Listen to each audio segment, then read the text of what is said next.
মমতা বন্দ্যোপাধ্যায় সেদিন ভবানীপুরের কর্মী সভাতেও বার্তা দিয়েছিলেন, যদি ওটা ইনডোর ছিল। আজকে জনসভাতেও তিনি বলছেন যাদের নাম বাদ যাচ্ছে তাদের সমস্ত আইনি সহায়তা দেওয়া হবে। প্রত্যেকটা কেস টু কেস, যাদের ক্ষেত্রে আমরা দেখেছি যে বিএলওর রহস্য মৃত্যু হয়েছে বা হঠাৎ অসুস্থ হয়ে মৃত্যু হয়েছে, কারোর নাম রয়েছে বা নেই, বা হিয়ারিংয়ে ডেকেছে তার মৃত্যু হয়েছে, প্রত্যেকটা কেস টু কেস আমরা তৃণমূল কংগ্রেসকে গিয়ে সেটা অ্যাড্রেস করতে দেখছি।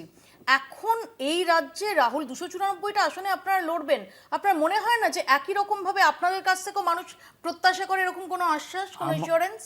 রাজ্য কংগ্রেসের সভাপতি শুভঙ্কর সরকার আমাদের প্রত্যেককে ডেকে ইলেকশন কমিশনের অফিসের সামনে বারবার এই মানে ধর্ণা দিয়েছে এবং বোঝানোর চেষ্টা করেছেন একটি বহুদীয় ভোটারকে বাদ দিয়ে ইলেকশন যেন না হয়। কিন্তু এই যে ট্রিবিউনালে যাওয়ার প্রশ্ন, এটা তো লং রান প্রসেস।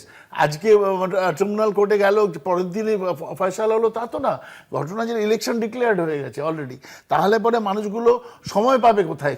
কোর্ট সময় দেবে, তারপরে তারা ট্রিবিউনালে যাবে, যাওয়ার পরে তারা সময় পাওয়ার পর শুনানি হবে।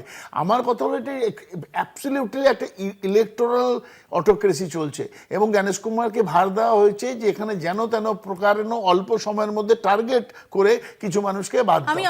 এবং আরেকটা কথা শেষ করে নেই, সেটা হলো যারা বাদ যাচ্ছে তারা কিসের জন্য বাদ গেল সেটা জানবে, জানারও তো একটা সময় লাগবে। আমি বাদ পড়ে গেলাম, কেন বাদ পড়ে গেলাম, তারপরে সেটা নিয়ে কাগজ জোগাড় করে তো আমার যেতে হবে। ইলেকশন কমিশন সেগুলো কেন জানাচ্ছে না?